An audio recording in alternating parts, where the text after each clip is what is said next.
You are now entering the mind of one of rock's greatest musicians, a former singer of Styx. The exclusive podcast, Come Sail Away, with Dennis DeYoung. Come sail away, come sail away, come sail away with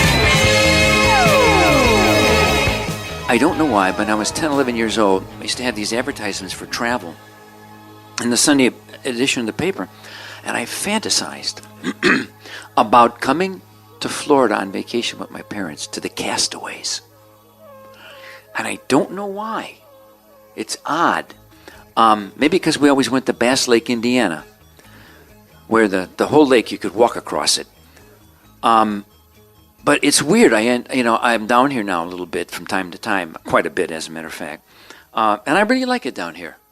I think I see myself as the at this point, and maybe also always inside as the anti-rock star, like your uncle and your auntie. In that, at this point, I am who I am. You like me? I'm happy. You don't like me? Well, stay away. It's okay, right? And the thing is, I always felt that when my music was good, it was because I got the honesty right. Whatever it was I was feeling or thinking, I got it done musically. And, I didn't really try to be something other than who and what I was. I didn't change my name. They don't, I'm not Sting. I love Sting. I know him. But I'm just Dennis. I'm the guy with the accordion. In my own mind, that's all I really am. And so no one's ever asked, I can't think of a question that people would go, what I'm trying to say is, I'm honest and revealing about who I am. Am I not? This is who I am. And I think I've been it. When I told you in 77, you didn't pay attention. You kids in your tight blue jeans and T-shirts. Don't be fooled by the... I said it, but it was me. I was saying, we're you. But we got up here on the stage somehow, and we have good light on us. That's it.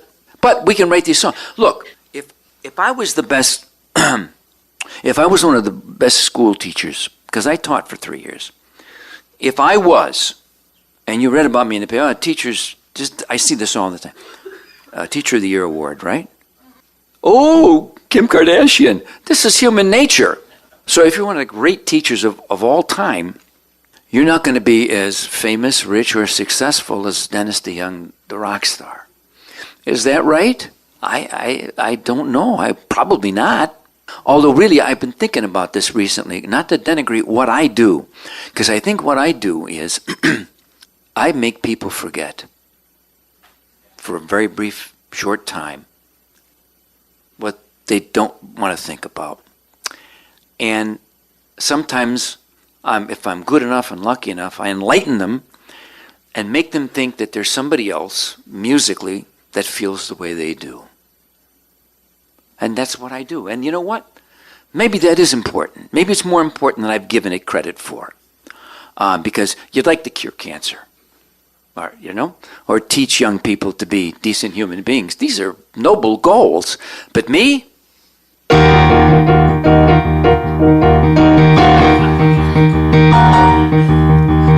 Arigato, Mr. Roboto.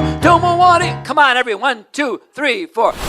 I thought I was smart, but not this smart. Think about it. Human beings better understand. We should have an election. I'm not going to go down that path because half of you will kill me. I wasn't for either of them. That's all I can say. We don't have to discuss any further than that. I said, okay, what's C? That's A, that's B, no C. So check this out.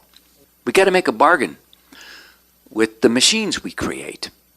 We have to, because these politicians are feeding you about China or India, which all play a part. It's technology that's taking things away. It's taking jobs away. I wrote Roboto because I was watching this PBS special, and there was, it's 1982, this giant warehouse with all these machines. Things are flying, and there's one guy in there, and they're talking about technology in terms of like assembly lines for Ford Motor Company in those days. There's one guy in there, and he goes to the door, opens the door, he reaches back in, shuts the lights out, goes out the door, and the camera stays on the black picture, and you hear, machines keep going, and the lights are out. They don't need lights. That's us. Hear what I'm saying? That's you, and that's me. And technology can be absolutely phenomenal. But on the way to getting to where we want to go, people are going to be hurt. Lots of them. And we have to make a bargain. Don't you think? I don't know how it comes to... I mean, why didn't the politicians say this to us? Okay, you remember all these manufacturing, all these... Yeah, the Chinese got some, and the Indians and everybody else, and the Vietnamese. But if you read the statistics... It's really technology that's killing everything in terms of those kinds of jobs. And listen, my dad, he was a printer. His fingers were permanently stained blue because he worked in hazel blue dye his whole life. Carried a lunchbox. That's where I grew up. If I was right now, I'm 13, and my dad's working, he hasn't got a job, and he raised a family. And we never felt we didn't have enough, really. Weren't rich by any standards, but those jobs that gave men and families dignity and a reason to stay together, they left. And technology had a lot to do with it. Enlightening? Perhaps. Entertaining? Always. Thanks for listening to the podcast, Come Sail Away with Dennis DeYoung. Get the next new episode Friday morning at 7 a.m. on this website.